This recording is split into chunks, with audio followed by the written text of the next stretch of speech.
Is everyone sitting down? No. Seblos. That's all I have to say about this episode. Just kidding. Let's just dive into Season 2, Episode 10 of High School Musical, the musical the series, and find out just what happened.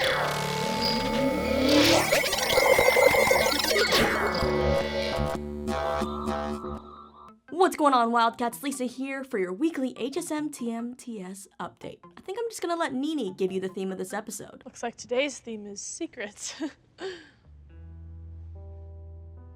Yeah, I really liked this episode because number 1, Seblos, best couple, and number 2, Natalie. How many children do you have? She means us. I can't speak to the other question. She is back in this episode and she's great, and I just kind of need her to pop in more episodes. Such good timing, always such a good line. She's great, but let's not waste any more time and dive into this recap. So, spring break is over and we're now 2 weeks away from opening night and the Mankeys, and well, as expected, Miss Jen is stressing the F out. This beast transformation scene, it's just not going well. Ricky can't seem to get it right. Now, my favorite part of this scene where they're rehearsing is Ricky just picking the hair out of his mouth from his mask, and then, you know, Ashlyn has to put her hands on him to like hold it down to make him stop. Anyway, after this scene, Ashlyn asks Ricky how he's doing because he went pretty dark over spring break, and he's just gonna like breakups suck, especially when it's with the same person over and over. I mean, just realizing that should be a sign that if you keep breaking up, probably not a good relationship. He then kind of brings up Ashlyn reaching out to Nini to help with that song over spring break and how that was so nice, but then is kind of devastated to learn that it was Nini who actually reached out to Ashlyn. Now, I think that this kind of just makes him feel like he was basically having a rough time with his breakup, but Nini just moved on with her spring break, making music and stuff, so I think he may think that Nini's not hurting from this breakup, which I don't think is the case because obviously everyone reacts differently to breakups in situations like this. But moving on, we learn the real reason Miss Jen is on edge. It is because she's learned that North High has yet acquired another edge over them. They've gotten the original technical specs for the Beast transformation straight from the original Broadway show. And now, Miss Jen knows that North High has all this money, they can pull off some amazing technical feats. So even if East High scores high for their performance, their technical score will never be that great. And well, Miss Jen is freaking out, but she's already braced herself for losing. She's more freaking out with how to handle the letdown that she thinks is going to happen with the students if they lose. She then enlists the help of Mr. Mazzara, thinking he can help her learn how to handle, you know, how to be a good teacher and support system after your students lose, because she thinks he's had to do that for the robotics club many times. And can I just point out here how great Mr. Mazzara is? He was already halfway home and he still came back when she texted him. Such a good guy. Anyway, he mainly just becomes Miss Jen's personal therapist, and well, she learns what her problem actually is. I don't want to suggest that you are vicariously fighting your own battles through your students, but... Oh boy. Yeah. These two then continue to have some awkward romantic tension, which turns from a handhold into a fist bump, and it's kind of like, just ask her out already, Mr. Mazzara. Stop making those puppy dog eyes at her. But also, I feel like it's kind of obvious that Miss Jen can see that he likes her. I feel like it's the EJ and Gina situation. They both just don't want to get hurt, maybe? I don't know what's going on there. Adult romance just proves that it doesn't get any better when you get older. But while we wait for one of those adults to maybe make a move, Carlos calls an emergency meeting at Salt Lake Slices where he fills everyone in about how they need to sweep the technical achievements, so they need to figure out a way to make Beast's transformic epic. So they decide that the boys are going to go to Big Red's house to build something that Ricky can spin on while he's transforming, while the girls go to Ashlyn's house to work on a new cape that's going to switch from faux fur to satin during the spin. You know, like those sequin pillows and purses and stuff where you can brush it one way for one color and then you brush it the other way, it reveals a picture or another color, something like that. Now, it's at these respective sleepovers that secrets start to come out. We have Seb and Carlos still fighting this episode. It's been a few episodes now, and I'm ready for it to be over. But things still aren't going well as Seb opts to go with the girls to Ashlyn's house. Seb says that Carlos made friends with a bunch of good-looking guys in Mexico, and it seems like Carlos was just so happy. And basically, Seb's just kind of doubting the relationship now. He thinks that Carlos is only with him because, well, unfortunately, there aren't many other options when it comes to their school or area. Not a lot of other out boys. He basically feels like Carlos is settling. And over at the boys' house, Carlos isn't really sure what's happening with him and Seb because, well, he hasn't asked until Big Red enlightens him. He's worried that you're only dating him because he's the only other boy at school that watches Drag Race Canada. Wow, that's specific. Things then get awkward when Lily FaceTimes Ricky after somehow getting his number, and it's kind of like, this girl's a stalker, you gotta watch out for her, she is ruthless. Anyway, she kind of puts on her little act and acts like she needs advice from Ricky about the show and how to get people to like her and whatever, and then she butters him up with compliments saying he's such a great leading man, and I'm like, Ricky, don't fall for her. What is her game plan? Does she want him to, like, transfer to North High all of a sudden? Or is she just trying to, like, rip him and Nene apart, not knowing that they broke up? I don't really know what her game plan is at this moment, except maybe psychological warfare, but thankfully it seems like Ricky's not buying into whatever she's selling. Then, back at the girls' house, Nene and Ashlyn bring up how Gina and EJ were giggling together earlier at the pizza place. It seems like people are now starting to notice. I gotta kind of wonder, though, like, did no one notice Gina giving those kind of same eyes to Ricky in the last season or earlier this season? Gina plays it off as nothing romantic, just EJ being a nice guy. Trust me, I've been wrong before, so I feel pretty safe putting that idea to bed. Oh my God, the chocolates. What are the chocolates? Things get even more awkward as Gina has to explain that she thought Ricky had sent her chocolates and she melted, but she does, say it as she melted as a friend. But yeah, Nene still isn't too happy about this reveal and is just kind of like, why didn't I hear about this before? And Gina just says it's not a big deal, but Ashlyn's not helping the situation anymore, and it's just super awkward over at the girls' house now. The guys have also noticed something going on between EJ and Gina, so they ask him about it, and he says kind of the same thing.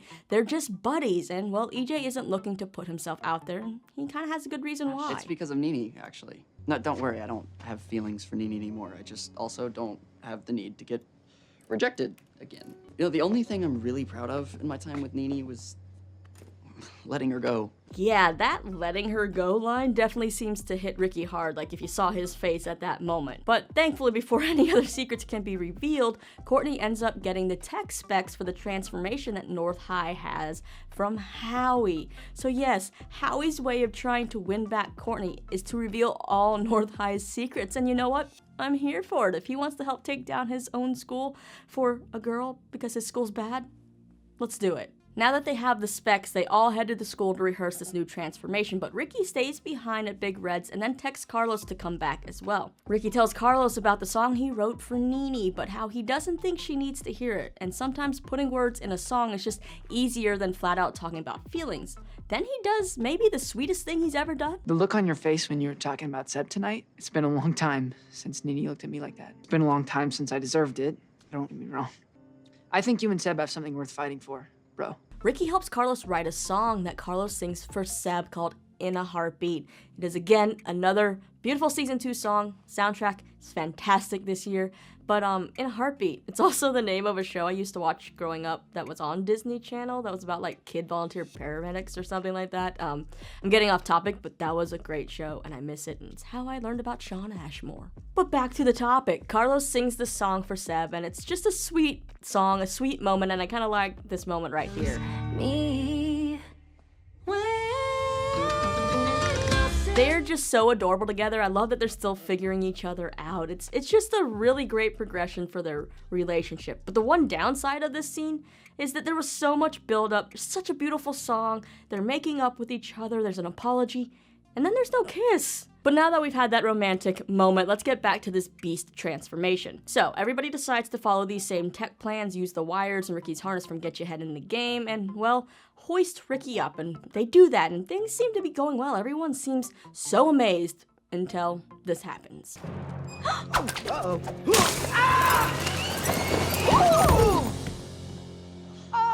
Yeah, splat. Now, that fall definitely seemed like it hurt, and it was hard, and we don't see exactly how he falls, but we just kind of have to use our imagination. Like, did Ricky break a bone?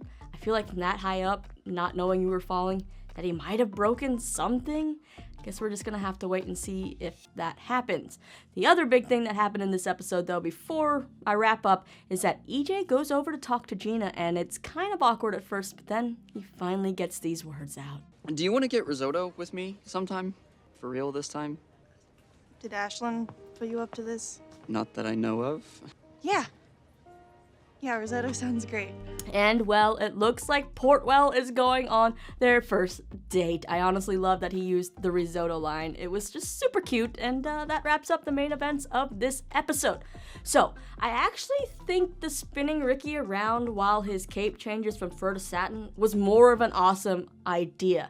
Like, to me, that seems harder to pull off than just pulling someone up on wires, blinding the audience with some light, and ripping a mask off, you know? But I'm not a tech person. I'm not the judge here, so I don't really know the technical difficulty between these two. I did very much enjoy this episode, seeing Ricky mature.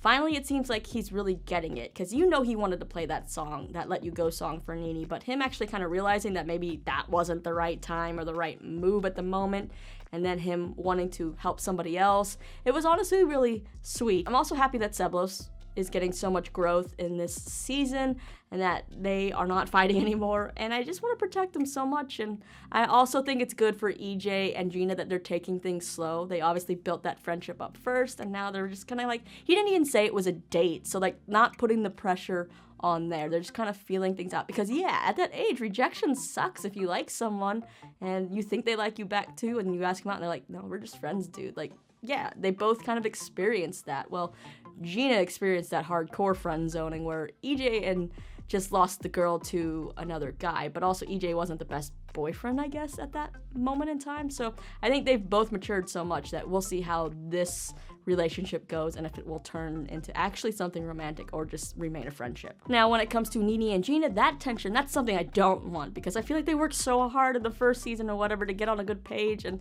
now this has to lead to Nene maybe confronting Ricky about it. I don't know. Would he be honest about it if because he didn't really know anything about it. He didn't know Gina liked him. He was oblivious. Although any person with eyes could have seen Gina liked him, but I guess he kind of has to talk about how Gina was the one he confided in, which wouldn't make Nene happy, because shouldn't you confide in your girlfriend or your guys? You know, I don't know.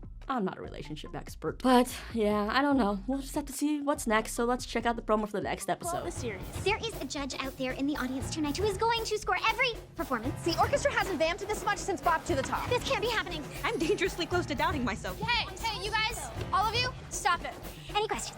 Many questions. I honestly can't with EJ's eyebrows and sideburns. Like, it's just so good. It's so funny. Like, I just want them to actually produce the whole Beauty and the Beast musical as its own bonus episode and put it out on Disney+. I wish they had done that with the High School Musical part too. You know, just like, this is what the show is. Because, you know, you only see clips of it when it's in the actual episode. So I need to see the whole dang show, especially this one. Seems like it'll be a good time. But yeah, as predicted, it's another opening night from hell, and maybe Nee's the one to pull them together. Don't really know. It doesn't give us that much. It just basically tells us the show is gonna be interesting, that opening night. So we'll have to wait and see. But that is all I got for you this episode. It's time for you to hit me up in the comments and let me know your favorite part from this episode. What do you think about the Seblos moment? What about EJ finally asking Gina out? And are you rooting for Mr. Mazzara and Miss Jen to get together? Also, do you think Ricky broke a bone? I don't know. Leave me all your thoughts, theories, and whatnot down below. And don't forget to hit that subscribe button so you don't miss any of my recaps, interviews, and other things. You can check out more of my videos right over here. But as always, my name is Lisa. Thanks for listening to me ramble, and I'll see you next time.